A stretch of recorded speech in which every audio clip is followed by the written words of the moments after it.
Et salut, aujourd'hui je vais vous raconter comment je pêche les crevettes. Ici cette variété c'est des bouquets, c'est ni des crevettes roses ni des crevettes grises, c'est bien cette variété là. Le bouquet, c'est un peu une taille intermédiaire. Alors pour ce type de pêche, vous avez besoin d'une épuisette en filet comme celle que j'ai sur la vidéo, assez grande. Après plus c'est grand, moins vous pouvez aller dans les coins donc ça peut être chiant. Et des grandes bottes ou idéalement un waders, moi j'ai un waders sur la vidéo. Et vous pouvez aussi prendre juste une combi avec des chaussons de surf ou de plongée, ça fait le taf. Donc là, c'est tout au début de la marée, vous voyez, la plupart des crevettes sont beaucoup trop petites, donc je vais les remettre à l'eau. Celle-là, elle a la bonne taille, donc je la prends.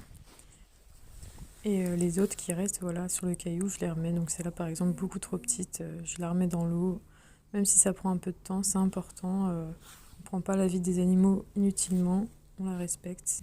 Oh bah celui-là, il est bien balèze. Allez voir. Ça, c'est pas une crevette grise, c'est un bouquet. Il y a du orange sur les petites pattes. Je sais pas si ça va être net, ma vidéo. Il y a beaucoup de lumière, je vois pas ce que je filme. Voilà, ça c'est une belle bête. Et vous voyez, je suis vraiment pas très loin de la plage, contrairement à hier. C'est un autre spot ici.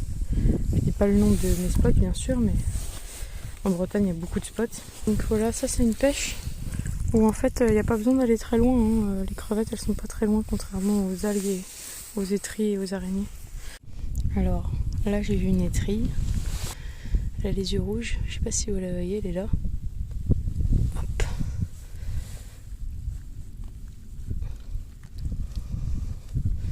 Et voilà. Normalement, c'est un crabe très vif, dur à attraper.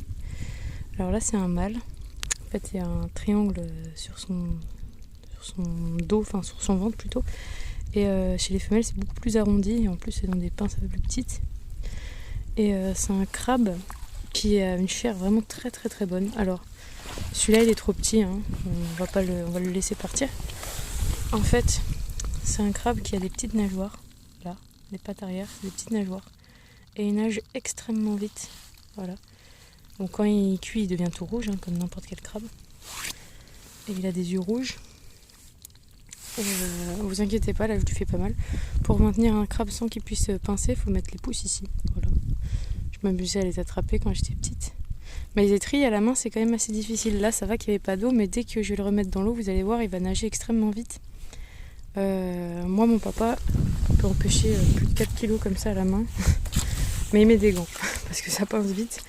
Et 4 kilos, mais que des mâles. Il prend pas les femelles pour que, voilà, que le spot reste périn. Et ça fait peut-être 15 ans qu'il pêche là et il y a toujours autant d'étrilles. Pourtant, il en attrape beaucoup. Et donc, je vais essayer de filmer quand il va repartir à l'eau et qu'il va nager. Là, il a un peu peur. Là, il nage. Hop là. Il attaque. Hein. Là, il a peur, donc il va se cacher plus que nager. Allez, je voulais devoir nager. Hop. C'est un crabe très très vif, hein. C'est pas du tout comme un tourteau. Il est peut-être un peu stone celui-là, parce qu'il est quand même facile à attraper. Hop. Je vais le mettre dans l'eau. On le voit bien nager. Allez, nage. Bon, il nagera pas. Je pense que je l'ai un peu traumatisé. Alors ici, hop là, on a un tout petit crabe vert. C'est un mâle aussi. Ah non, c'est une femelle. C'est plus arrondi. Vous voyez, il y a même des œufs là, dans son petit truc. Et voilà, la femelle a pas une pince plus grosse que l'autre. Et ça, c'est un crabe vert. Pourquoi ? Parce qu'il est vert. Hein. C'est un des crabes les plus courants que vous pouvez voir au bord de la mer. Alors, il peut être un peu plus gros, hein, jusqu'à, je dirais, un peu moins que la taille de la paume de ma main. Et c'est un crabe assez simple à attraper.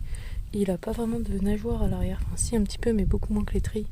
Il est beaucoup plus simple à attraper qu'une étrille d'ailleurs. Et voilà. Bon, je vais le laisser tranquille. Allez hop, surtout qu'elle a des œufs, la pauvre. Donc lui, il nage pas. Il marche sur le côté. Il marche en crabe, comme on dit.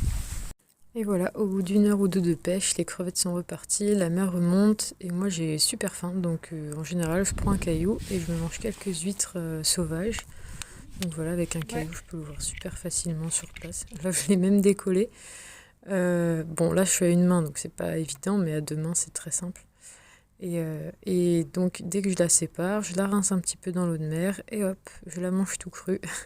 Génial, les huîtres, c'est un énorme apport en zinc pour votre organisme. Je crois que c'est un des aliments qui contient le plus de zinc, donc c'est vraiment super, faut pas s'en priver. Bien sûr, quand vous mangez des huîtres sauvages, il faut toujours être sûr de l'endroit, que ce soit pas pollué et tout ça. Donc voici le résultat de ma pêche dans la passoire rouge et de la pêche de mon père dans la passoire jaune. En tout, à nous deux, on avait un peu plus de 800 grammes, donc c'est tout à fait suffisant pour nous deux. C'est même trop, hein, on en congèle et on les mange plus tard. On les jette jamais, évidemment, parce que voilà, on sacrifie pas des vies pour rien. Donc là, on les cuit à l'eau, et comme les crabes, ça devient rose quand c'est dans l'eau. Mais vous pouvez aussi les cuire dans l'huile, en friture, c'est vraiment une dinguerie, c'est vraiment merveilleux. Yassou, debout, debout, tourne, tourne, assis, check, check, couché, couché, couché. Oui, tiens. Si cette petite vidéo vous a plu, n'hésitez pas à vous abonner à ma page, à regarder mes autres vidéos, à laisser un petit commentaire. Même si vous êtes vegan ou végétarien, la plupart du temps, je partage surtout des choses sur les plantes et les champignons comestibles qu'on trouve dans la nature, donc ma page peut quand même vous intéresser pas mal. À bientôt!